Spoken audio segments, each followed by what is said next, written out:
Welcome to MyLife, Tanya Applied, with Rabbi Jacobson, a journey into the deepest teachings of Torah and their application to our personal, emotional, and psychological lives. A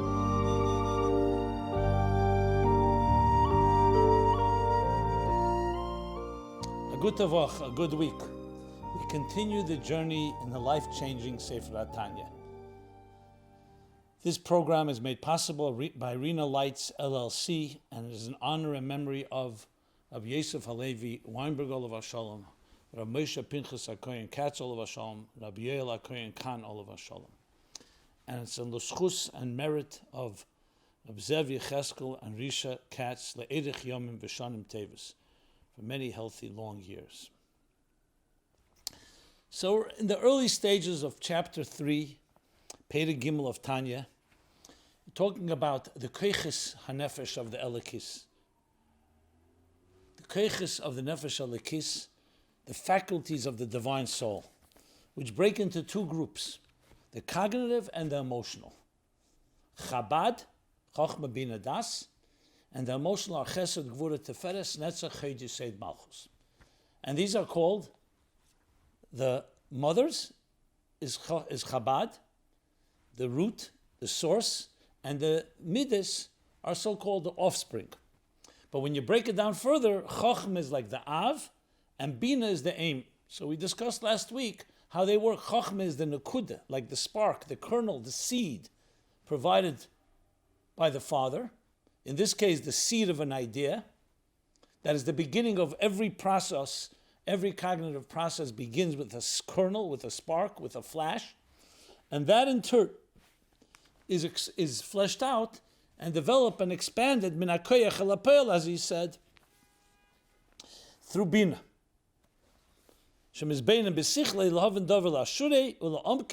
That you understand it well and fully well. Because the spark is just an akud, it's just a point. So from the Chochmah comes the Bina, and that's called Bina, that's Ava Aim, Hamelides Ava V'Sashem V'Yirosei U'Pachde.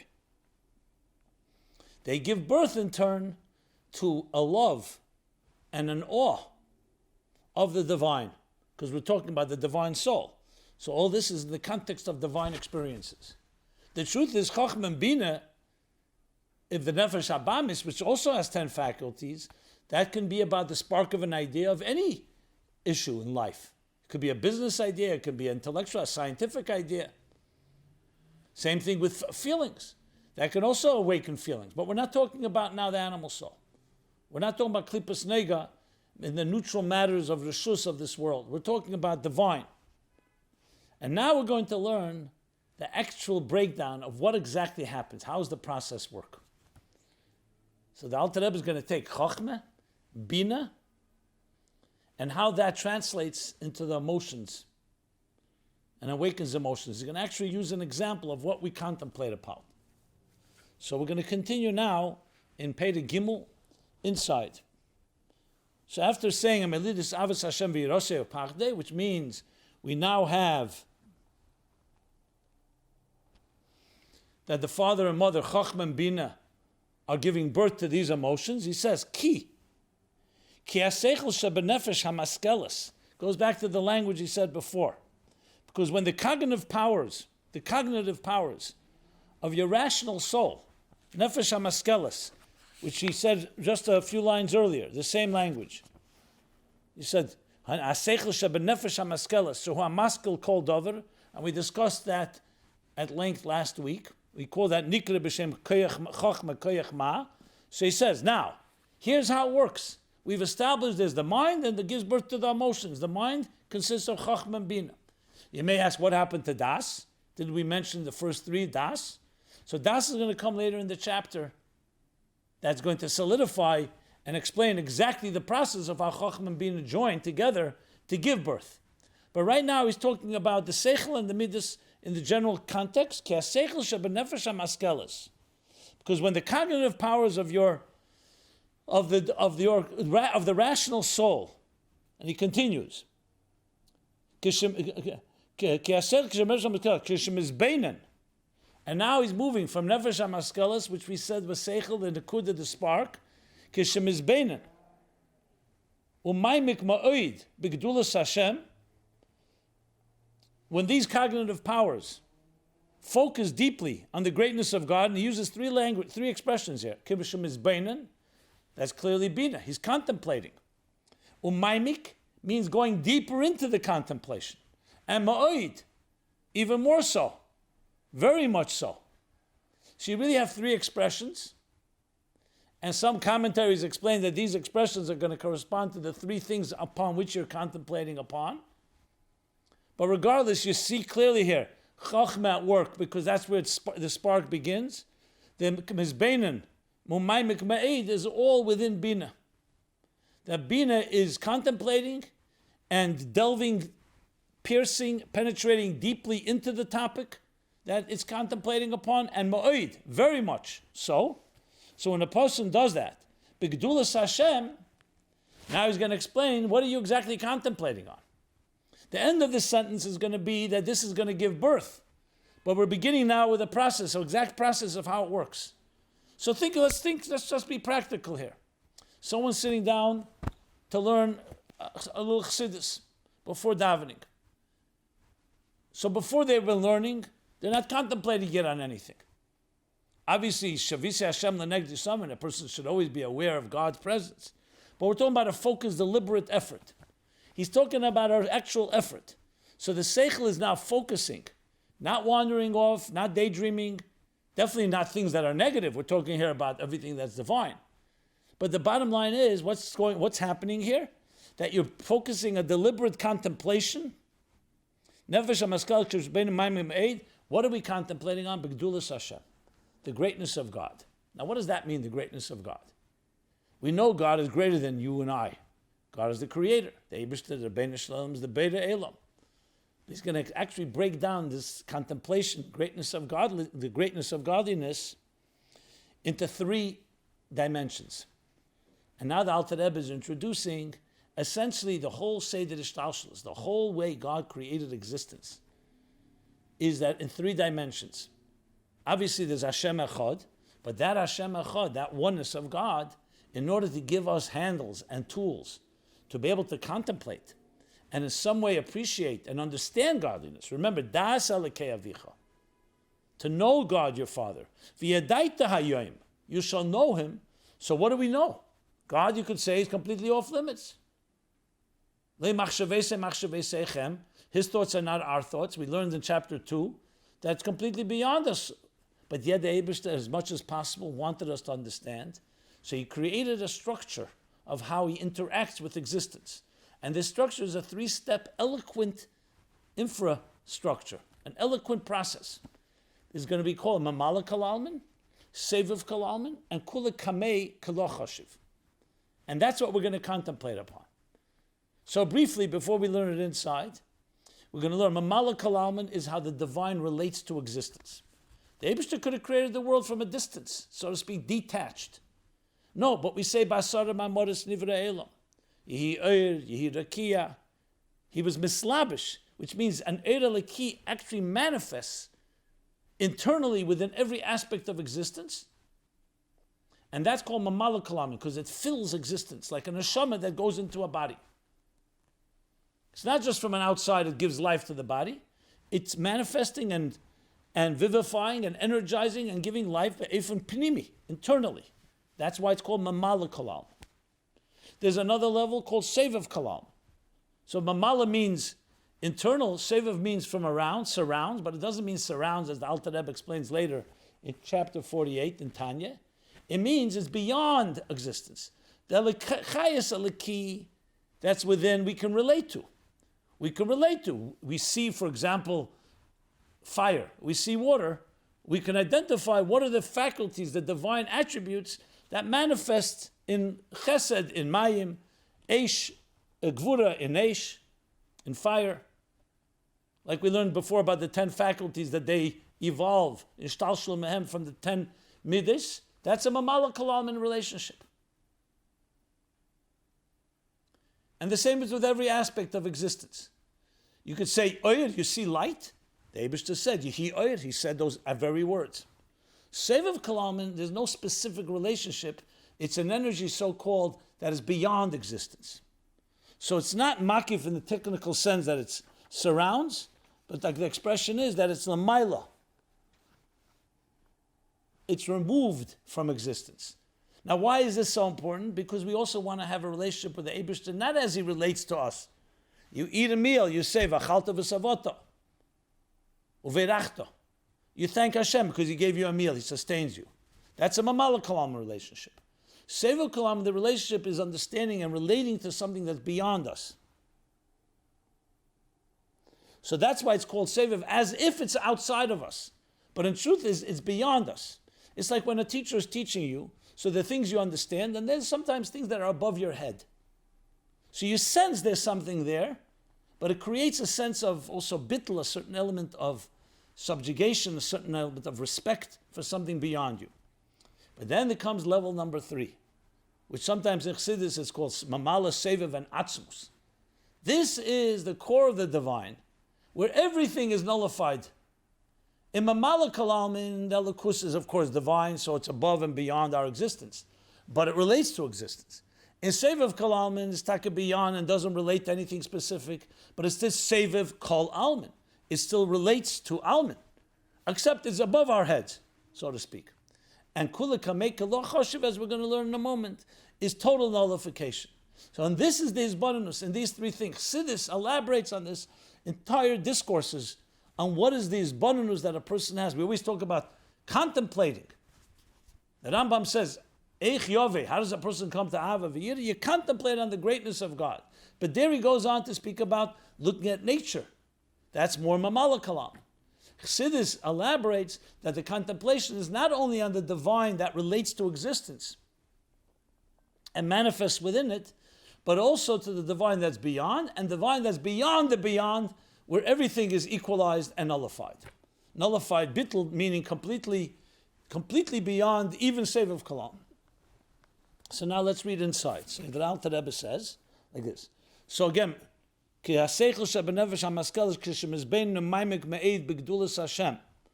it contemplates and it delves and penetrates in depth, very much in depth, in the greatness of God, eich. And what does that mean? Eich, how? Hu mamala kalalmin. How God is mamala kalalmin, fills all of existence. He fills all worlds. And then step 2, v'seviv kalalmin. How he transcends all worlds. Not he fills all worlds, but he transcends all worlds. And then the third thing, v'kula kamei kelo choshiv. How everything in existence is nullified and voided in his presence. Kula kamei, kula, everything before him, kamei, choshiv is considered, kula kamei kelo choshiv. Everything is considered before him kilo, like kiloi, like nothing. It has no value. Not in a negative way. It's just completely beyond. The Eibishter is so beyond that everything compared to that is completely nullified. Everything is considered like zero, like nothing. So then, when a person has that contemplation, continues the Alter Rebbe, that's the Chachma Bina, but now we know what we're contemplating on. What happens? What happens when you actually contemplate on God filling existence, transcending existence, and transcending transcendence in that sense, where everything is nullified and equalized? So that nailed of in the Seder Midas Yiras Haremamus B'Meiche U'Machshavte. A result of this contemplation, in depth, and very much in depth. So you have a sense of respect, of reverence,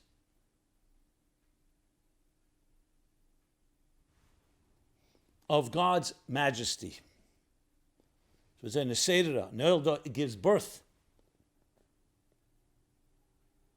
And the Seder, and awakens. 2 words here. It gives birth and it awakens. What? Midas Yira Haremus B'Meiche Machshavte. A sense of that respect. Yiras Haremus B'Meiche Machshavte. So first let's define Yiras Haremus. When you realize that God fills all of existence, gives it life, everything is dependent on him. Number 2, transcends existence. And number 3, Kula Kamei Kala Chashiv. And everything is completely nullified. No, he's beyond even being transcending existence. So that causes you to feel. And remember, it's dependent on Aizbannus Maimik Ma'oid. Chachma alone can't do that, because Chachma is a spark. It has to completely saturate you. You have to be completely consumed with this contemplation. That's why the Alter Rebbe says it has to be a very profound contemplation. It can't be superficial and on the surface level. It has to be that profound. That in turn gives birth and awakens Yiras HaReimamus. Now let's define Yiras HaReimamus. Yira means fear. I like to use the word awe, because fear is sometimes associated with fear of thieves and fear of other fears. But the fact of the matter, that fear is also the right word, if you can qualify and make sure that's not the fear that we usually identify with. But in Yiras Hashem itself, there are several levels, and let's talk about them. The lowest level of Yira is Yiras HaEinish. He's afraid of the punishment, called sometimes Yiras HaRatzua, of the whip, that will whip him. It's a fear. You're not afraid of the very sin itself. You're afraid of the punishment. It's like a deterrent. When a person knows they can be punished, they're afraid to do it. That keeps them away from it. The next level is Yiras Chet. That he's fearful not of the punishment, but he's fearful of the very fact that he's disconnecting from Melech Malchei Amlochim HaKadosh Baruch Hu. Here's a king. Not just you're afraid of punishment, you're afraid of just disconnecting. A chet, transgressing, and not fulfilling his will, is something you're afraid of. Against God's will. And then comes a higher level, Yiras HaReimamus. Yiras HaReimamus is what's called a Yira Primus. It's not due to a negative, a punishment, or being disconnected.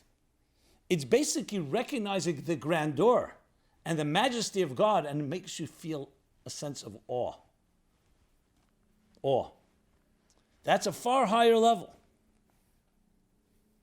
So it's not due to any negative, it's a complete bittul, not to be a complete bittul to connect to the king, and completely the king as he is, Mamalek Kalam, Mesevu Kalam, and Kol Kamei Kala Chashiv.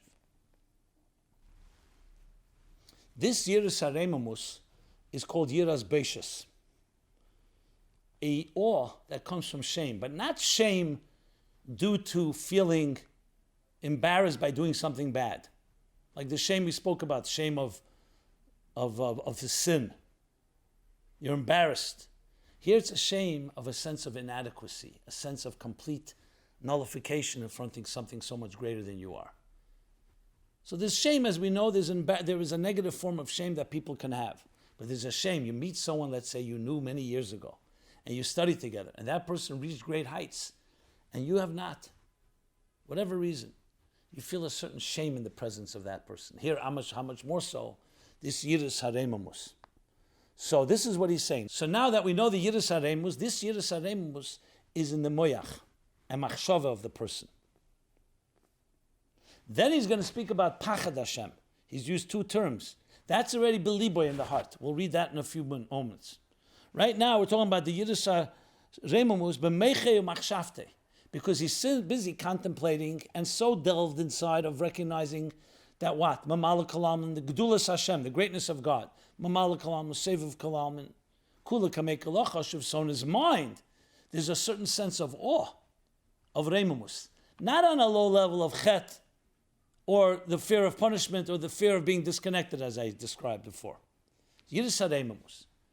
And now he continues.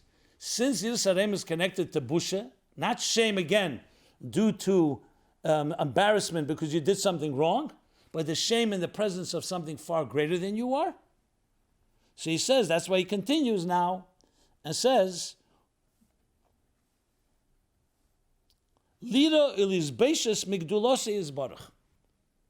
So this contemplation in the greatness of God gives birth and awakens the Yiras HaReimamus in his mind and in his thought. That what? What should happen? What happens in his mind and his thought? Lira lizbeishas migdulose is baruch. That he reveres and he's in awe of God's greatness, but he uses the word lizbeishas. Busha, so he's in awe and stands in shame, feels shame in the presence of God's greatness, she'ein lo sof v'tachlis. A greatness that does not have any limit.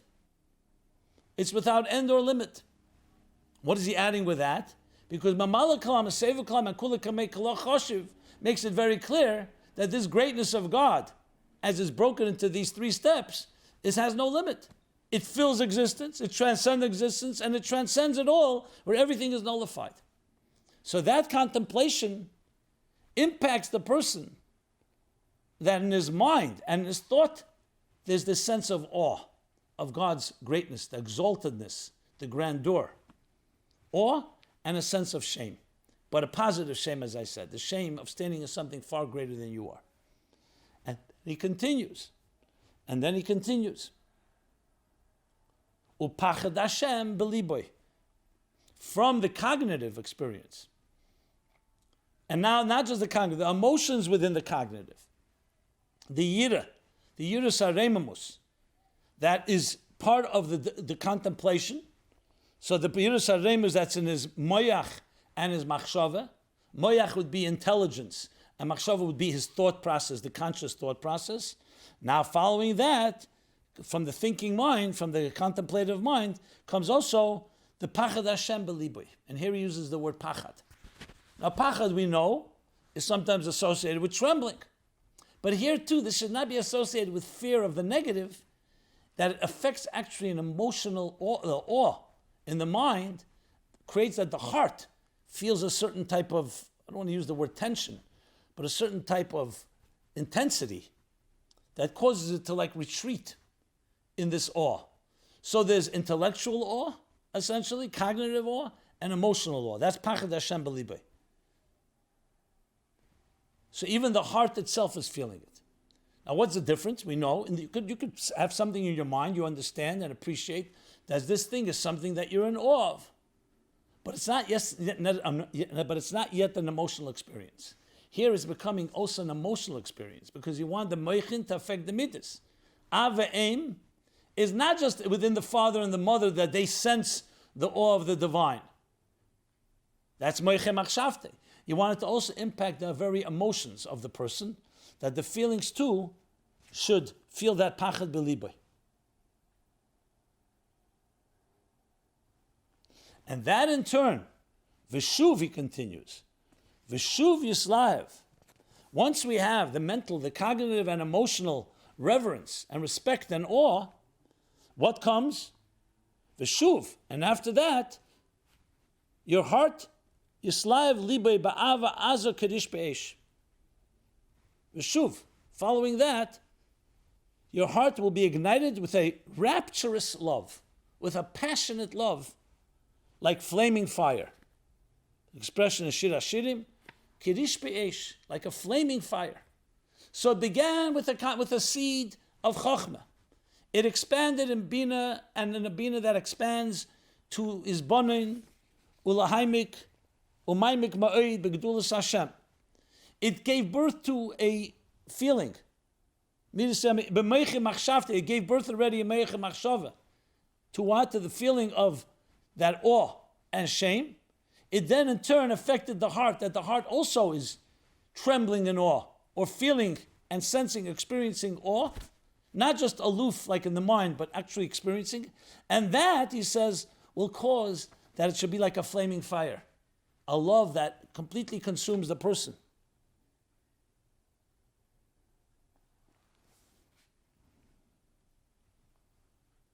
So if you're talking Yiras HaEnesh, going back to before we talked about the fear of punishment, or you're talking about Yiras HaChed, the fear of not being, of not following the will of the king and feeling disconnected in that sense, that he's not following what the king wants, that's not going to cause this type of reimamus. That's going to cause a feeling that causes fear to distance yourself. So now we began with feeling a sense of awe and positive shame in the heart. And now, what happens next is that it also brings to love. Till now, we're talking about yira, but moyach and machshava, and then pachad in the heart. But now he says, "V'shuv yislav libe ba'ava azo kirish be'esh." So now he's introducing, now after a person has that sense of awe, then your heart will be ignited with a rapturous love, like flaming fire. V'shuv yislav libe ba'ava aza kadish be'esh. Now remember, since we're talking about the divine soul here, that's why he doesn't talk about lower levels of fear or awe, of punishment or of sin. Because we're not talking here in relation to the animal soul. We're talking about the divine as it is contemplating. So imagine a person doesn't have an animal soul. So you could be in a state where you're not contemplating, you're not aware, or, like he's speaking here, you are. Chochmah and Bina, Abba v'Ima, the Abba is providing the seed, Ima is developing it. It in turn gives birth to Yiras Haremus in the Me'ach and the Machshava. That then in turn affects the heart, the Pachad in the heart. So it's an emotional experience, not just a cognitive one. Once a person has that sense of awe and emotional, then they want to be drawn to it. Remember, if it's fear of punishment or fear of a sin, then you stay away. You're not drawn to the king, you stay away from the king. But here, because of the awe of it, yes, you sense yourself completely nullified, but this causes one to become even more attracted. Obviously with respect and with awe. But it doesn't cause you to run away in fear. It causes you to be drawn to it. So then in turn what happens is that Vishuv, and after that you have the Yiras Haremus, like he said before, Lizbeishus Migdulose. Liro Lizbeishus Migdulose, and it affects your heart, then in turn that will lead to Yislav Libe Ba'ava Azo Kedish Be'esh. Your heart will be ignited with a rapturous love, like flaming fire, a consuming love.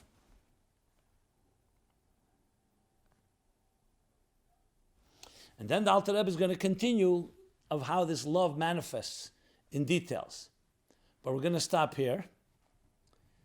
So what we have right now is the beginning of the process of how emotions, divine emotions, are actually stimulated and given birth to through contemplation. Step by step, from Chochmah, the spark of the idea, leads to Bina, which fleshes out and develops it. Mizbeinu maimik ma'id, b'gedulas Hashem.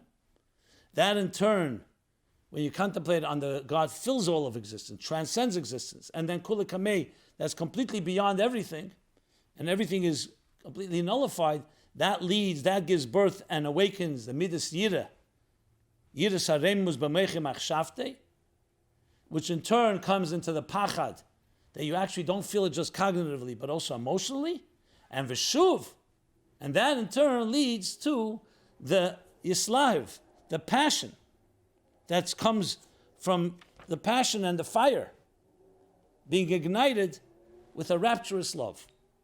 You could also say the word Vishuv is like Rotze and Shuv. Rotze would be your yearning for it. Shuv means it comes back and becomes integrated in your love. And we'll stop over here. I'll continue how the Alter Rebbe then continues this process. This program can be seen, as well as all the archives, at tanyaapplied.com. And you can also pose any questions or comments. I want to wish everybody a ksiva v'chsima teva, a good gebench to yar, lashana teva masuka, a healthy year, arichas yom v'shanim tevas, nachlas from yourself, from your families, from your children, from everyone. A year of geula amitis v'ashlema. Be well. A good year. This has been My Life, Tanya Applied with Rabbi Simon Jacobson. Please join us again next week. Visit chasidusapplied.com for archived classes and more resources.